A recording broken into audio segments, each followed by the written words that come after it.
Hey everyone, this is Philip Smith, National President and founder of the National African American Gun Association. I am in a great mood today because I get a chance to talk about NAAGA. A lot of people have questions, even though they might belong to the organization, and more importantly, the general public, those of you that still have curiosity about us. I'm gonna have a video that explains a little bit about the foundation of the organization, what we stand for and what we don't stand for. So sit back, relax for a few seconds. I won't be too long, but I think it's really important that I get a chance to speak our perspective to the larger public and of course our NAAGA members. The organization was started February 28th in 2015. And when I started the organization, I wanted, very simply, without any bells and whistles, I wanted an organization that spoke to our people culturally, as well as technically when it comes to shooting a firearm. There was three basic things I wanted to accomplish when starting the organization. Very simplistic. And this is the priority in terms of the order. One, I wanted to be focused on safety and training, and more safety and more training, and more safety and more training. You can never get enough training and enough safety repetitions as a gun owner. That was accomplished.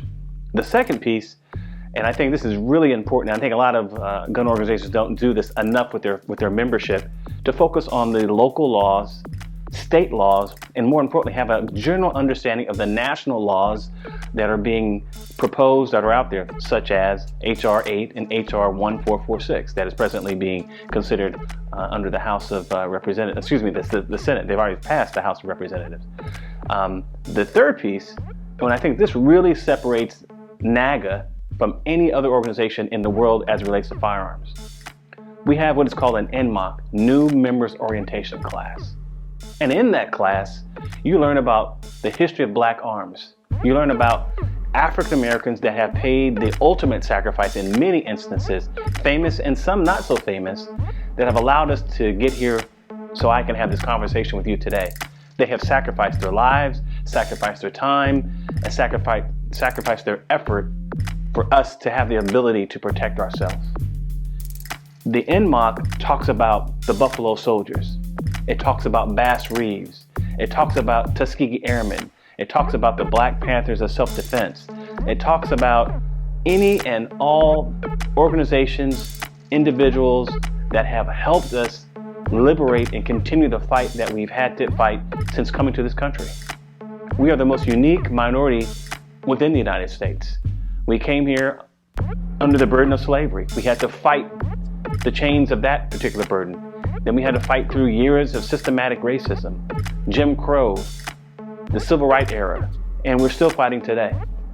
So during that process and in that process, we have went through some different experiences in our community. And those experiences have given us a slightly different perspective on certain things, especially when it comes to firearms. For us, when I say us, black folks in America, it's very, very different for us before we buy a gun. And it's extremely different after we buy a gun. That's just the reality. And I think I have the metrics to back up that statement. I don't think it's even debatable. The question becomes, what do we do about it? And what we did about it, we started an organization that speaks to our community when it comes to empowering themselves to learn how to shoot a gun, how to hold a gun, which gun is best for you, which caliber should you use, being introduced to black firearms instructors that can, in some cases, ease the cultural tension that you have sometimes walking in a room and you don't see anybody that looks like you. That's very, very important. And we address those issues at NAAGA. So we've been able to have a long success here of 6 years of being able to develop chapters. We have chapter presidents now, we have regional directors, we have a leadership team that has a strategic output of information and direction that we try to do on a daily basis, monthly and yearly. And we've been relatively successful. We have a long way to go, obviously, but we're starting to make some real traction on a national level. Now I want to say this. We are not here on any level, and I want to make sure this is crystal clear. I'm not here to get approval from anybody or any other organization. We are here to validate ourselves as black folks. We don't need somebody to say you have their approval. We don't need their approval. We can approve this ourselves. This is for us and by us. We're for the African American community unapologetically. Doesn't mean other folks from other ethnic groups, if they want to join, you are welcome to join in our process of learning how to defend ourselves, learning how to about guns, learning about our history as a people. You're welcome to join us. I will always say that. But the conversation will always be laser focused on African Americans and our experience and what we need when it comes to firearms. We're going to talk about the Trayvon Martins. We're going to talk about the Michael Browns. We're going to talk about the Philando Castillos. We're going to talk about those issues that no other organization wants to touch. Because you know why? Our people demand it. Our people need it. And they need it now. And we can't sugarcoat it at sometimes when our folks are just craving just for somebody or some organization to reach out to us and say, you know what? I feel your pain. I know what you need. And this is the way to do it. That's why NAAGA was built. I have the greatest job on the face of the planet. I will say that to my dying breath, because I wake up every day and I get a chance to serve African Americans in this country. There is no better job. And in serving them, I every day think about how can I better protect my community? How can I better protect Black women? How can I better protect Black boys and girls? How can I better protect Black men? What's the process that we need to go through as a community, organized? What do we need to do that? Because this is a holistic strategy, folks. This is just not us building chapters and we all go out on Saturday and shoot and have a good old time with our AR-15s or our SIGs or our Glocks or our HKs, and we know we can show off, our latest gear and who's got the fancier gloves this week and who's got some nice boots. It's not about that. Is it a part of it? Yes, obviously. And we're proud to be able to do that.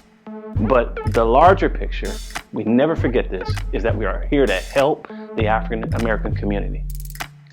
Now, I want to say this to some folks that are still somewhat concerned or skeptical. We are not here to hate anyone. We love everybody. We love every other organization that's out there. In fact, most organizations that have reached out to us and said, hey, Philip, hey, NAAGA, great job. I like what you guys are doing. I like the fact that you're helping your community. Those are all great things. And that's been the general feeling from everybody in the general society. But there's some folks out there, very, very small minority, that still have a question on, why do Blacks need a firearms organization? You know why? Because we need one. We are the architects of our own design and our own ethos. In other words, we direct how our story is going to be told. No one else is going to tell that story but us. And it has to be that way. So I want everyone to understand the organization is very pro-Black. It is very positive. You'll see positive images of African American men and women and families. That's all been done by strategy. That's what we're about. And we want everyone to know that's what we're about. But in no way, shape, or form are we hating on any other organization, because we're not. As I said before, we respect everybody as long as they respect us. Everybody can have their difference of opinion, but that's what NAAGA at its essence is about. It's about empowering Black folks at a community level, nationwide, to take up firearms to protect themselves in a very positive, lawful way. So I think I'll stop right there. I appreciate everybody letting me run my mouth for a few more minutes today. I love you all. God bless, be safe, and respect.